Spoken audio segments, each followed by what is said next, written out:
ஒருத்தங்க பண்ற தப்புனால பாத்தீங்கன்னா ஒரு ஃபேமிலியே பாத்தீங்கன்னா அழிஞ்சு போகுது. நேத்து இந்த பட்டுக்கோட்டையில பாத்தீங்கன்னா ஒரு நியூஸ் ஒரு வீடியோ பாத்தீங்கன்னா வெளியே வந்துச்சு இன்ஸ்டால. இன்னைக்கு என் குடும்பமே அழிஞ்சு போச்சு. என் பிள்ளைய கூட சேர்ந்து சாக போறான். என் பொண்டாட்டியை கிழிச்சு போட்டு வந்துட்டேன்.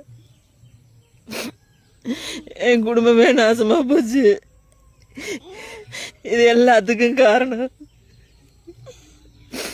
அந்த திருச்சி தென்னூர்ல சங்கீதபுரத்துல இருக்கிற அந்த ஜோஸுங்கிற தேவடி அப்பா.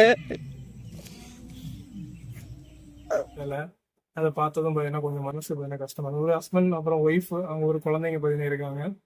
அவங்களோட அந்த அந்த ஹஸ்பண்டோட ஒய்ஃப் பாத்தீங்கன்னா வேற ஒருத்தவங்க கூட அஃபேர் இருக்கு. அந்த அஃபேர் அவங்க சேர்ந்திருக்கிறத பாத்தீங்கன்னா முதல் ஹஸ்பண்ட் வந்து நேராவே பாக்குறாரு. ஸோ அப்படி பார்க்கும்போது நம்மளோட மைண்ட் செட் பார்த்தீங்கன்னா எப்படி இருக்கும். தன்னோட ஒய்ஃப் இத்தனை நாள் அவங்க கூட குடும்பம் நடத்திட்டு வேற ஒரு பொண்ணு கூட வேற ஒரு பையன் கூட வந்து அவங்கள பார்க்கும்போது எப்படி இருக்கும்.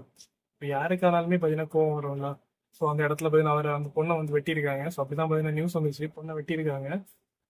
வெட்டிட்டு அதுக்கப்புறம் இன்ஸ்டால வீடியோ போட்டிருக்காரு, நான் என்னோட ஃபேமிலி பார்த்தீங்கன்னா அழிஞ்சு போச்சு, நானும் என் குழந்தையும் பார்த்தீங்கன்னா சாக போறோம் அப்படின்னு. ஆஹ் அப்படி பார்த்தீங்கன்னா அழுதுட்டு வீடியோ போட்டிருக்காரு. அப்புறம் அவங்கள வந்து போலீஸ் வந்து பிடிச்சிட்டு போயிருக்காங்க. இந்த பொண்ணை வெட்டினாங்க இந்த முதல் ஹஸ்பண்ட் வந்து போலீஸ் பிடிச்சிட்டு போயிருக்காங்க. அந்த குழந்தைய பார்த்தீங்கன்னா பிடிச்சி சீர்திருத்த பள்ளியில போட்டிருக்காங்க. அந்த வெட்டுப்பட்டு இருக்க அந்த பொண்ணை பார்த்தீங்கன்னா ஹாஸ்பிட்டல் அட்மிட் பண்ணியிருக்காங்க. அந்த வீட்டுக்கே வந்தா பார்த்தீங்களா, அவனை பார்த்தீங்கன்னா அவனை பத்தி எந்த நியூஸுமே பார்த்தீங்கன்னா இல்லை. அவனை தான் பார்த்தீங்கன்னா ஃபர்ஸ்ட்ல பார்த்தீங்கன்னா தூக்கி போட்டு அடிக்கணும். அவனை விட்டுட்டு அவங்க ஹஸ்பண்டை பிடிச்சி ஜெயில போட்டிருக்காங்க. இதுக்கு எல்லாத்துக்குமே முதல் காரணம் யாருன்னா அந்த பொண்ணு தான் பார்த்தீங்கன்னா காரணம். அந்த பொண்ணு தான்.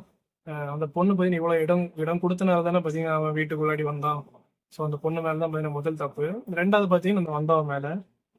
ஸோ இவங்க ரெண்டு பேரையுமே நல்ல தண்டனை பார்த்தீங்கன்னா கொடுக்கணும். அந்த பொண்ணு இப்போ ஜெயிலில் இருக்காங்க. இன்னொரு விஷயம் பார்க்கும்போது இவர் அழுதுட்டு வீடியோ போட்டிருக்காங்க. பொண்ணோட முதல் ஹஸ்பண்ட் வந்து வீடியோ போட்டிருந்தேன், நான் வந்து என்னோட குழந்தைய நானும் சாக போறோம் அப்படின்னு சொல்லிட்டு. போலீஸ் பிடிச்சி ஜெயிலில் போட்டு ஒரு நல்ல விஷயம் தான். இருந்தாலும் அவர் நார்மலாகி வரணும். யாரா இருந்தாலுமே பார்த்தீங்கன்னா அந்த இடத்துல தான் முன்னாடி வேற ஒருத்தவங்க இருக்கிறத பார்க்கும்போது பார்த்தீங்கன்னா மைண்ட் பார்த்தீங்கன்னா பிளாங்க் ஆகி ஸ்ட்ரக் ஆயிரும். என்ன பண்றோன்னே பார்த்தீங்கன்னா தெரியாம ஏதாச்சும் பண்ணிடுவோம்.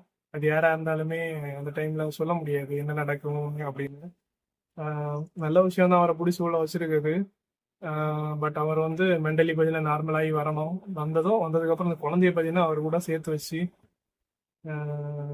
சின்ன குழந்தை அந்த பையன், பாவம் ஃபேமிலி பார்த்தீங்கன்னா நாசமா போச்சு. நம்ம தமிழ்நாடு பார்த்தீங்கன்னா எதை நோக்கி போயிட்டு இருக்குன்னே தெரிய மாட்டேங்குது மக்களே. ரொம்ப பார்த்தீங்கன்னா கஷ்டமா தான் இருக்கு. இங்க யாருமே யோக்கியம் இல்லை மக்களே. ஆனா இதை பத்தி நம்ம பார்த்துட்டு இதை பத்தி பேசாம இருந்தாங்கன்னா பார்த்தீங்கன்னா அதான் பார்த்தீங்கன்னா தப்பு.